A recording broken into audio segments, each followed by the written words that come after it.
بسم الله الرحمن الرحيم.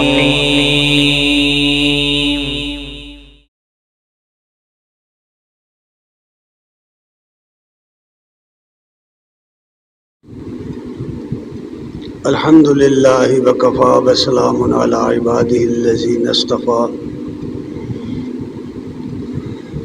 والصلاة والسلام علی من لا نبی بعدہ وعلی آلہ وصحبہ ومن نحا نحوہ. اما بعد فاعوذ باللہ السمیع العلیم من الشیطان الرجیم. بسم اللہ الرحمن الرحیم. وَلَوْ شِئْنَا بَعَثْنَا فِي كُلِّ قَرْيَةٍ نَذِيرًا فَلَا تُطِعِ الْكَافِرِينَ وَجَاهِدْهُمْ بِهِ جِهَادًا كَبِيرًا.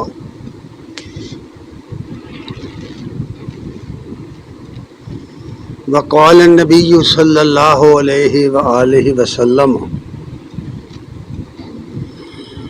جاہدوا المشرکین باموالکم وانفسکم والسنتکم.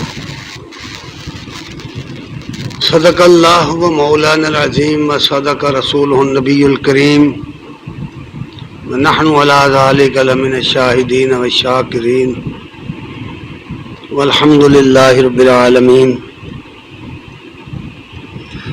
السلام علیکم ورحمۃ اللہ وبرکاتہ. ہر قسم کی حمد و ثنا کے لائق اللہ جل شانہ کی ذات عظیم ہے، اور بے بہا درود و سلام محمد الرسول اللہ صلی اللہ علیہ وآلہ وسلم پر اور آپ کی آل اور اصحاب پر. حضرات گرامی قدر،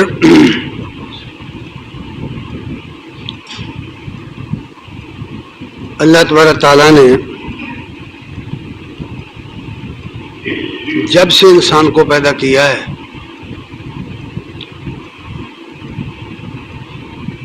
اسی دن سے اس کو یہ ہدایت بھی دی گئی ہے کہ وہ اپنے مال کے حقیقی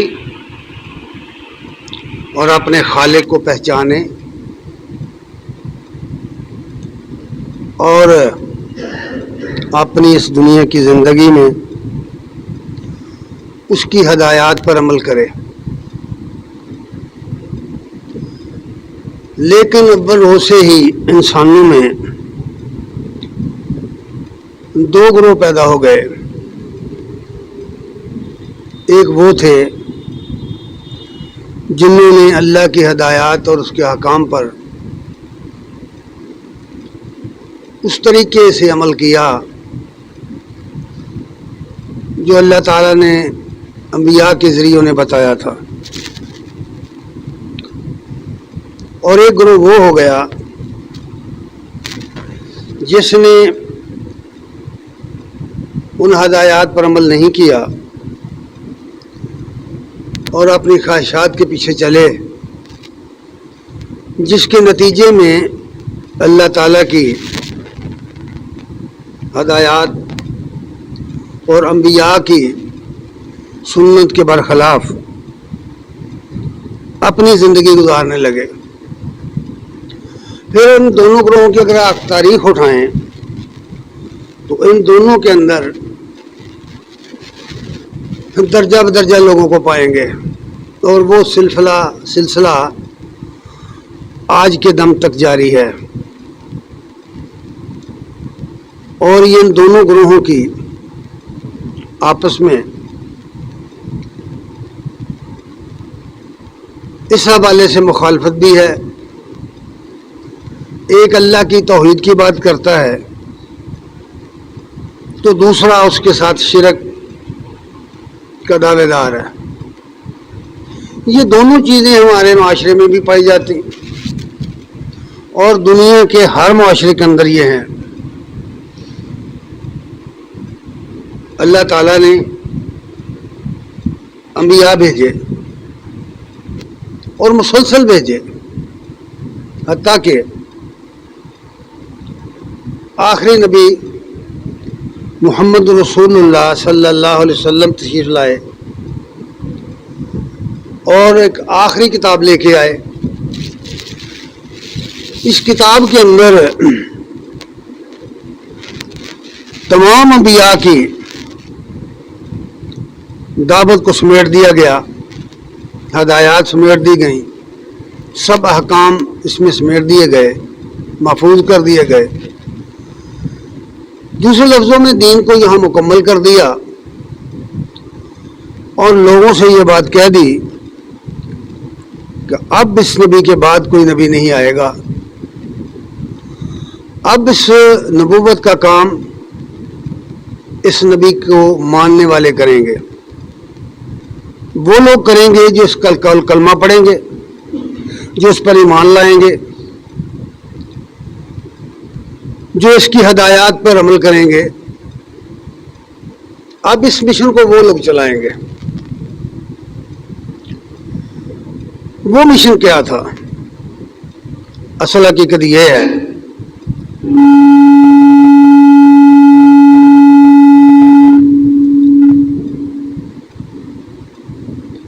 جس کو سمجھنا بہت ضروری ہے۔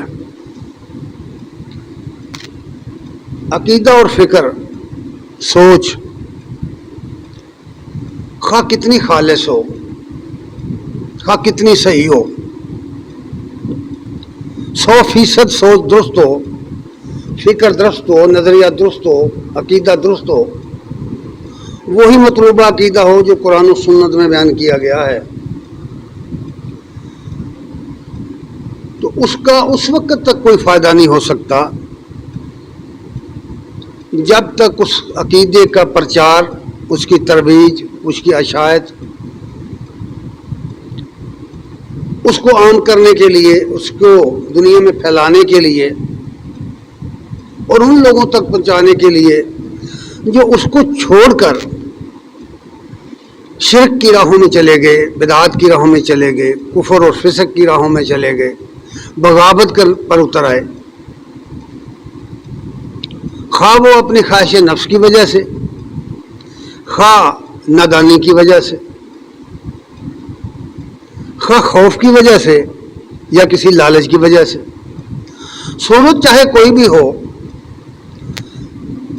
جب وہ راستہ چھوڑ گئے تو ان کے لیے ضروری ہو گیا کہ وہ لوگ جو اس حقیقت سے واقف ہیں، اس عقیدے سے واقف ہیں، اس کو تسلیم کر چکے ہیں، اس کو مان چکے ہیں، وہ ان کی اصلاح کے لیے ہر وہ کام کریں، ہر وہ طریقہ اختیار کریں جو نبی کریم صلی اللہ علیہ وسلم نے کیا۔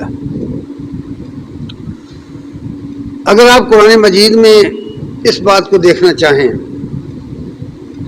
تو قرآن مجید میں اس کو بڑی تفصیل سے بیان کیا گیا ہے۔ یہ ایک ایسا موضوع ہے جس پر اہل علم نے بڑی بڑی کتابیں لکھی ہوئی ہیں، غلبہ دین کے لیے، دین کی ترویج کے لیے، دین کی اشاعت کے لیے۔ دین سے مراد وہ عقیدہ توحید الوہیت واحدہ ہے، اللہ کی وحدانیت کا عقیدہ دنیا میں عام ہو، سب لوگ اس کو تسلیم کریں، اس کو مانیں، اس کو سمجھیں۔ اس کی اشاعت کے لیے جو طریقے اختیار کیے گئے، جو منازل طے کی گئیں، ان سب کا ذکر قرآن مجید میں ہے۔ اس کی اہمیت کا اندازہ آپ اس بات سے لگا سکتے ہیں، آپ نے اکثر یہ باتیں سنی، پڑھی کہ نبی کریم صلی اللہ علیہ وسلم نے فرمایا ہے، ایک حدیث میں ہے، اور اپنے ماننے والوں کو فرمایا ہے، ان لوگوں کو جو کلمہ گو ہیں، ان لوگوں کو جنہوں نے اطاعت قبول کی، کہ تمہارے پاس اگر میری کوئی ایک بات بھی پہنچ گئی ہے تو اسے دوسرے تک ضرور پہنچاؤ۔ یہ باتیں ہم سب جانتے ہیں، کئی مرتبہ ہم نے یہ سنی اور پڑھی ہیں، لیکن عمومی طور پر ہم نے دیکھا ہے کہ اس پر ہمارا عمل نہیں ہے. ہم پہنچانے والے نہیں بنے, ہم مبلغ نہیں بنے. ہم نے دین کی تبلیغ کو, اس عقیدے کی تبلیغ کو, توحید الوہیت وحدہ کے نظریے کو عام کرنے کے لیے جو اس کے اصل تقاضے ہیں انہیں پورے کرنے میں ہم لوگ ناکام رہے ہیں. اس کی بے شمار وجوہات. تو اس لیے قرآن مجید میں یہ بات بار بار کہی گئی ہے کہ اب کسی نبی نے نہیں آنا, نہ ہی کوئی نئی کتاب آنی. اسی آخری نبی کی تعلیم جو قرآن میں دی گئی ہے, اس قرآن کے ذریعے اس عقیدے کو تم نے عام کرنا ہے. تمہارا کام یہ ہے کہ تم اس عقیدے کے غلبے کے لیے, اس کی اشاعت کے لیے جدوجہد کرو گے. سورہ الفرقان کی آیت نمبر 51 میں یہ بات بطور عنوان بیان کی گئی. پہلی بات یہ بتائی کہ اگر اللہ چاہتا تو ساری دنیا کے اندر ہر بستی میں ڈرانے والے کھڑے کر دیتا, یعنی انبیاء کھڑے کر دیتا. لیکن اس نے اپنے منصوبے کے مطابق فیصلہ کر دیا کہ اس نبی کے بعد کوئی نبی نہیں آئے گا, اب تمہارا کام ہے یہ. اس لیے فرمایا کہ اگر ہم چاہتے ولو شئنا بعثنا فی کل قریۃ نذیرا, اگر ہم چاہتے تو ہر بستی میں ایک خبردار کرنے والا کھڑا کر دیتے. لیکن اب یہ ذمہ داری تمہارے اوپر ڈال دی گئی, تمہیں یہ کام کرنا ہے. امت محمدیہ, امت مسلمہ کو یہ کام کرنا ہے. اور کرنا کس طرح, یہ بات دو باتوں کے ساتھ جوڑ کر کہی گئی. پہلی بات یہ کہی کہ فلا تطع الکافرین, جو منکرین حق ہیں ان کی اطاعت نہیں کرنی. جو حق کو نہیں مانتے, جو لوگ حق کا انکار کرتے ہیں, حق کے انکاری لوگ جو ہیں ان میں بھی مختلف کیٹیگریاں ہیں. ایک تو وہ ہیں جو اعلانیہ اس کا انکار کرتے ہیں, اللہ تعالیٰ اور اس کے رسول کا انکار کرتے ہیں, ان کے کفر میں کوئی شک نہیں ہے. یہ بہت وسیع دنیا ہے, جتنی غیر مسلم اقوام ہیں سب اس کے اندر شامل ہیں. اور ایک وہ ہیں جو ماننے کی حد تک تو مانتے ہیں, اللہ اور اس کے رسول کو سچا مانتے ہیں, کتاب کو بھی سچا مانتے ہیں, لیکن اس تعلیم پر عمل نہیں کرتے.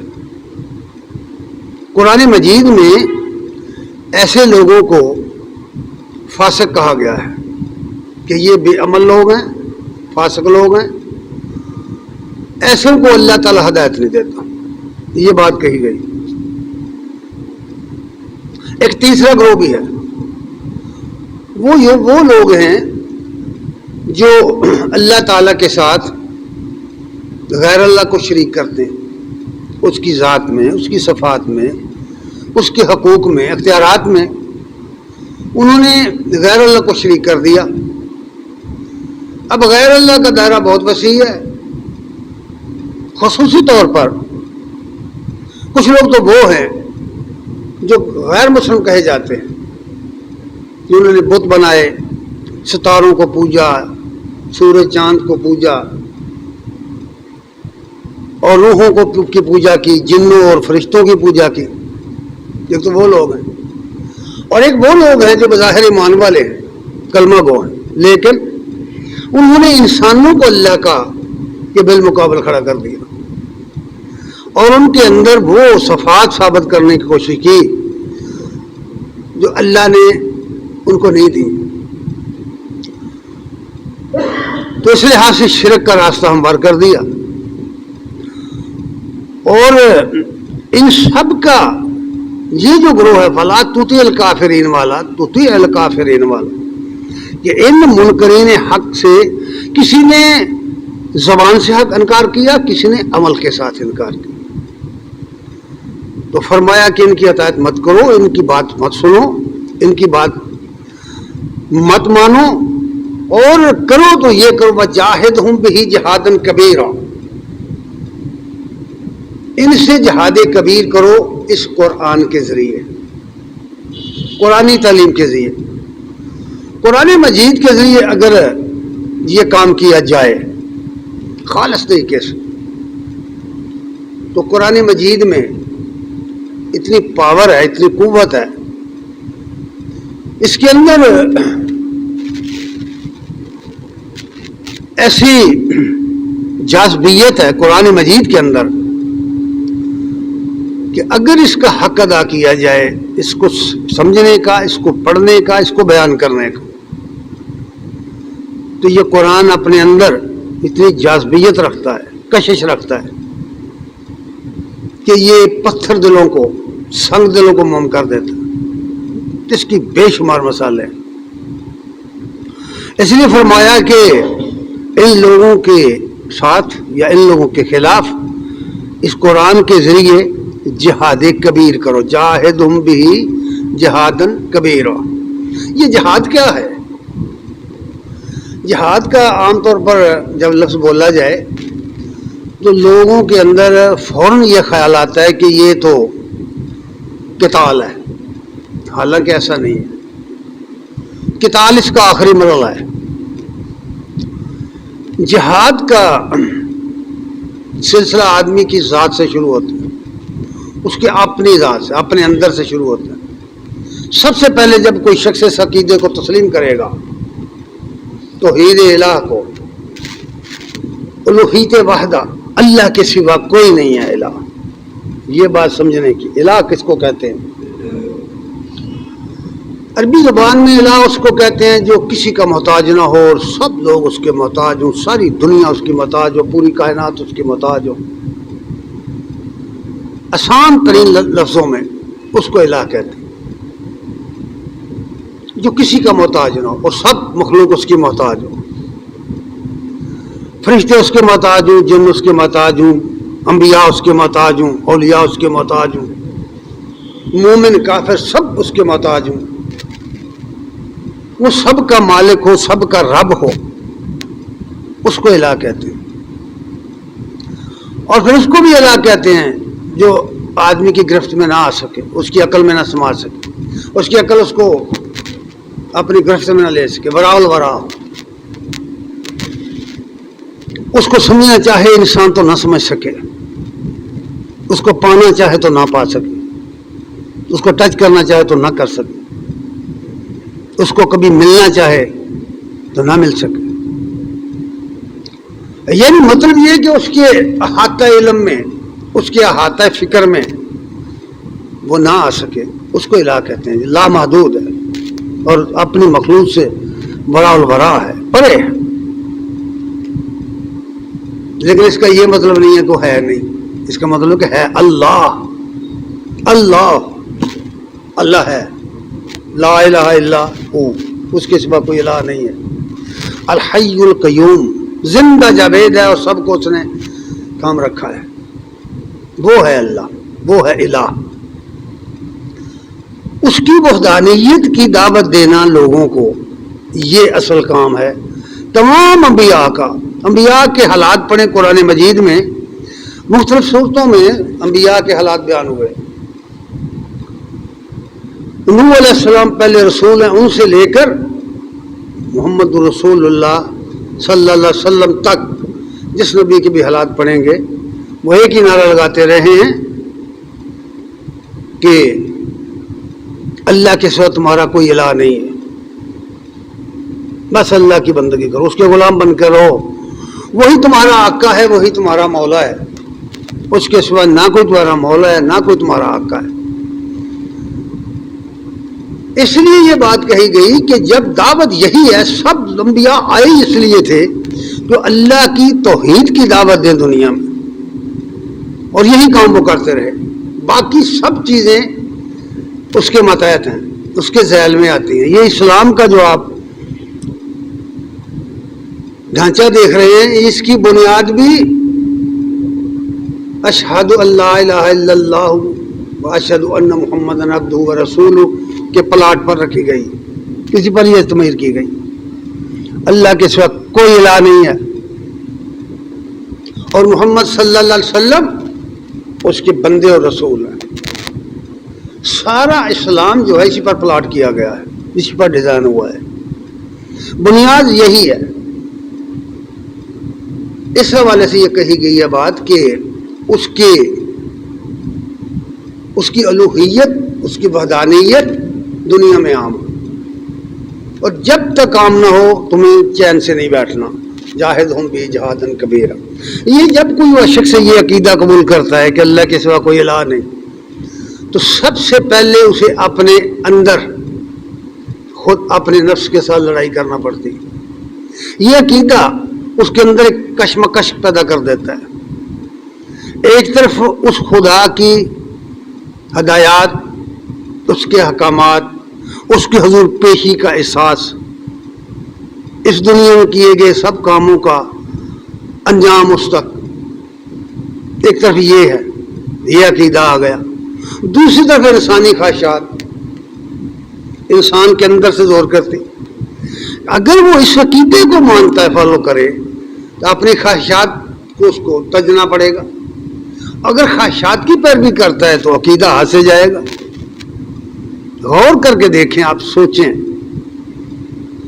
میں اکثر یہ بات کہتا ہوں کہ جو بات ماننے چلے ہیں اس کو سوچ لیں، سمجھ لیں، جس کا انکار کرنے چلے ہیں اس کو بھی سوچ لیں، سمجھ لیں۔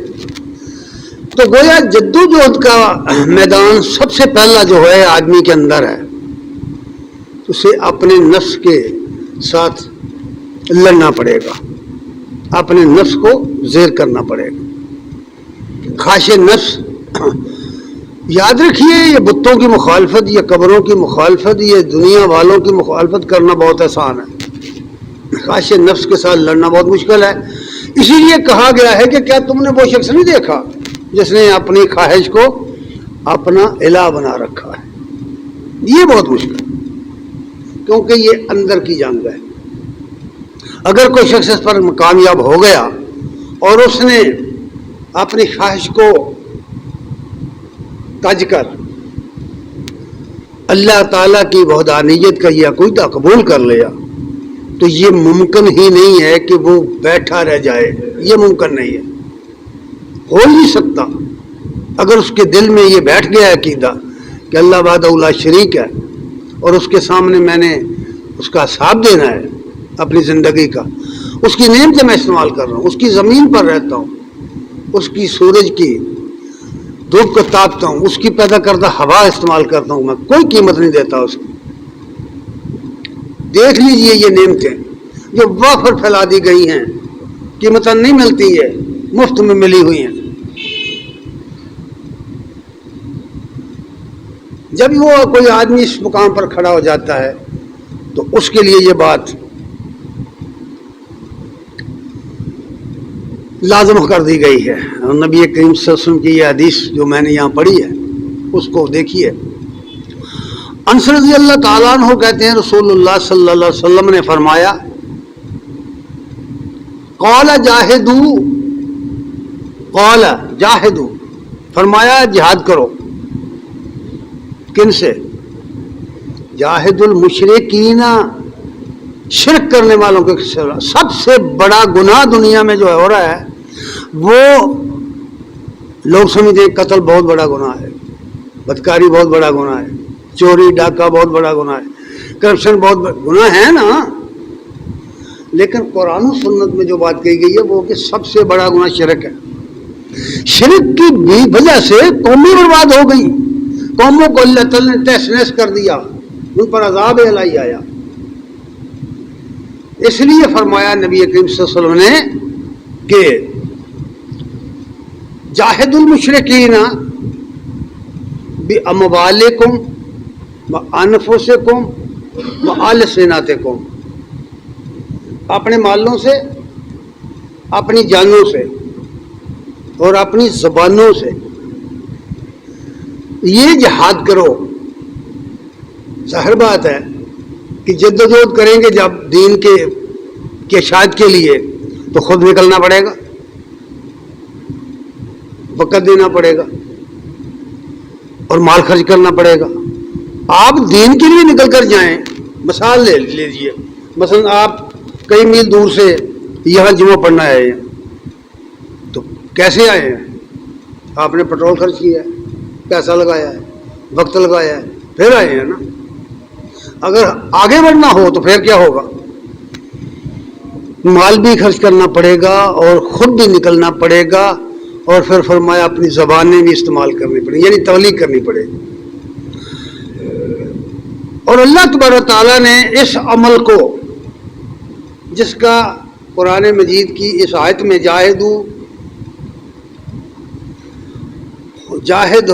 بہ جہادن کبیرہ, اور اس حدیث میں جاہد المشرکین باموالکم وانفسکم والسنتکم, اس قرآن کی آیت اور اس حدیث میں جو عمل بتایا گیا ہے, اس عمل کا نام قرآن نے کیا رکھا ہے؟ ذرا دیکھیے, سورہ صف کی آیت نمبر 10 سے لے کر تا آخر پڑھیے, یہ پوری سورت پڑھیے, آیت نمبر 10 سے لے کر خاص کر. ویسے تو ابتدائی سے پڑھیے تو آپ کو پتہ چلے گا کہ اللہ کی راہ میں جہاد کرنے والے, یعنی جدوجہد کرنے والے لوگ کون کون ہیں اور کیا کیا مراحل انہیں پیش آتے ہیں. اگر عقیدہ سچا ہے اور دل میں گھر کر چکا ہے تو وہ اسے مجبور کرتا ہے بندے کو کہ اٹھے اور اٹھ کر دوسرے تک پہنچائے اس کو. یہ تاثیر ہے, یہ اس کا رزلٹ ہے, نتیجہ میں جو آپ سے عرض کر رہا ہوں آپ سے یہ ہے. لیکن سورت میں بتایا گیا ہے کہ آؤ تمہیں بتائیں کہ اللہ تعالیٰ نے اس عمل کا نام کیا رکھا ہے, اس جدوجہد کا نام کیا رکھا ہے, یہ کیا چیز ہے, یہ عمل کیا عمل ہے. فرمایا یا ایھا الذین آمنوا, اے لوگوں جو ایمان لائے, یعنی اے وہ لوگوں جنہوں نے اللہ اور اس کے رسول کی دعوت قبول کر کے یہ عقیدہ اختیار کیا ہے, ان کی بات ہو رہی.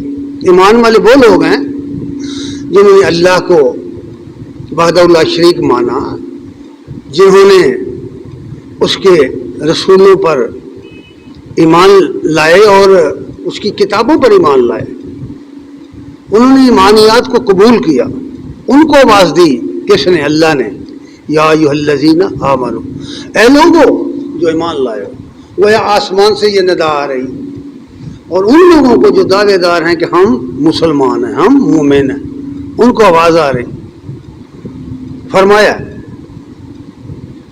حل ادلکم علی تجارت, کیا میں تمہیں ایک ایسی تجارت بتا دوں, اس کا نام تجارت رکھا ہے. اس عقیدے کو پھیلانا, اس کو عام کرنا, اس کے غلبے کے لیے جدوجہد کرنے کا نام تجارت رکھا ہے. اور کون نہیں جانتا کہ تجارت میں کیا کیا چیزیں استعمال ہوتی. سب سے پہلے تجارت کے اندر آدمی کو اپنا سارا وقت لگانا پڑتا. وہ کاروبار کامیاب نہیں ہوتا جس کو ٹائم نہ پورا دیا جائے. اور دوسری چیز بڑی اہم, وہ مال ہے. اگر مال نہیں لگائے گا تو کیسے کون سی تجارت کرے گا. اس کے بعد صلاحیتیں ہیں انسان کی, قابلیتیں, وہ بھی اس پر صرف کرے گا. وقت بھی دے گا جو بہت قیمتی ہے, دنیا میں سب سے قیمتی چیز وقت ہے, وہ بھی دے گا. اور مال بھی خرچ کرے گا, اور اپنی صلاحیتیں بھی اس پر صرف کرے گا, تب کوئی نتیجہ نکلے گا. اس لیے فرمایا اس عمل کا نام تجارت رکھا. جس طرح تم کاروبار کرتے ہو اور یہ ساری چیزیں لگا کر نفع کی امید رکھتے ہو, اس طرح فرمایا آؤ حل ادلکم علی تجارت, کیا تمہیں ایک ایسی تجارت نہ بتا دوں.